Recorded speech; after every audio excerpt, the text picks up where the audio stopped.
Greetings, everybody. I'm Larry Williams, the Director of CARMA, the Consortium for the Advancement of Research Methods and Analysis at Texas Tech University. And it's my pleasure to welcome you to one of our interview sessions that we call a quick chat, in which we take the opportunity to catch up with one of our upcoming presenters.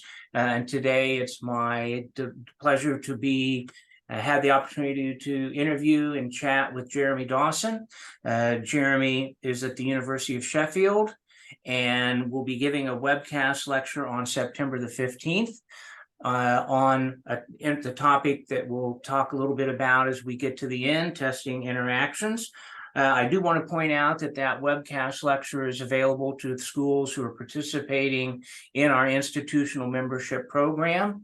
And that is a worldwide program. You can find information about it on our website. Just Google CARMA, C-A-R-M-A, at Texas Tech University, or TTU. And one of the things that we're particularly excited about is for half of our webcasts this year, including Jeremy's, we're going to be starting them basically 3 hours earlier in the day than what we normally do, to make it more convenient for people in Europe and that part of the world to join without having to have it spill over into the evening. So on September 15th, his talk will be at 2 p.m. London time.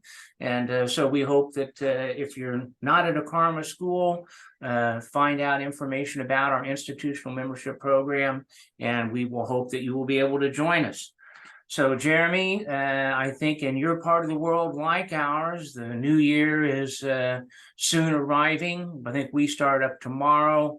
I believe you may start a little bit later. I was talking to James LeBreton. We were sharing that usually what happens is that over the summer, you kind of, the start of the new year doesn't seem real appealing. But then as it gets closer, you get more excited about it. Is there anything particularly about the upcoming year that you're looking forward to? Well, thanks, Larry. I'm really looking forward to getting to work with some new students. A new batch of students coming is always exciting, especially when some of them have got great research ideas themselves. And I'm progressing some collaborations with researchers from all over the world, that some of which are quite new, some of which I've been working on for several years. Yeah.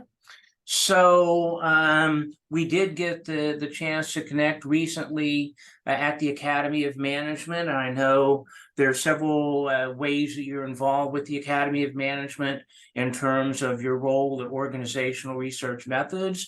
And I think you're also involved with the research methods division. So what was the Academy like, and what's going on with those parts of your work life? I really enjoyed the Academy this year. It was like a real return to the academies of old. Yeah. I thought last year in Seattle didn't feel quite returned to normal yet, but this year it very much did. And yeah, you're right. I've just finished a 3-year stint on the exec committee for the research methods division, which has been a great time, and I've really enjoyed that. So being able to meet up with everyone from the division again, and talk about research and other things as well was a real highlight. Yeah. Well, you've contributed in so many ways to CARMA over the years, including as a short course instructor. Many people are familiar with your work in linear models and testing interactions with linear models. I think that's going to be the focus of your webcast. But going back, how was it that you got interested in the general topic of interactions in the first place? That's a great question. So I came into this field through a slightly different route from a lot of people. I did my master's degree in statistics, having done my first degree in maths. So I was coming at it from a statistical perspective. And actually, when I was doing my statistical work as a master's student, I came across a couple of situations where I figured that using interactions, which wasn't something that was routinely done on that particular course, would be beneficial. So I figured out a way to go about that. And when I moved into the area of research in management and work psychology, I realized that this is something that I could really bring some statistical knowledge to. And in particular, when a colleague asked how we could look at differences between slopes in three-way interactions. This is going back nearly 20 years. I realized that there wasn't anything already out there, so that was a good way of trying to develop something further. And that led to a paper I published with Andreas Richter in 2006. And since then, I've just continued working in the field. Yeah, yeah. Well, I have a few years on you, my friend, but I can remember the emergence of the interest in interactions and controversies about different ways of doing it that was emerging when I was in school and shortly thereafter that. So it's really an important concept for researchers to understand, and the tools that are required and to get maximum yield in looking at interactions have certainly progressed, and you've been a contributor though, so we're really excited to have you doing your webcast.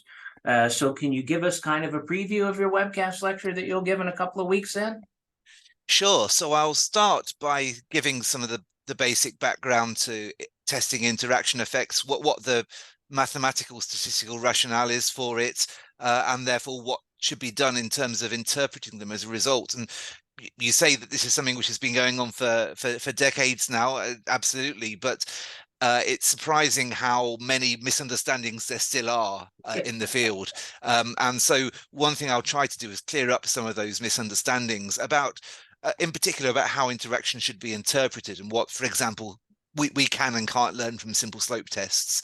But then I will go on to look at interactions in non-linear models, which I think is where there is a lot of recent development, and a lot of people still might be able to learn something from that. So by non-linear models, I'm talking both in terms of generalized linear models, things like binary logistic regression or Poisson regression, but also in terms of quadratic models. So how can we look at the different curves that might explain how y and x are related to each other, and what can we tell from the difference between those curves? Yeah, well, that's great.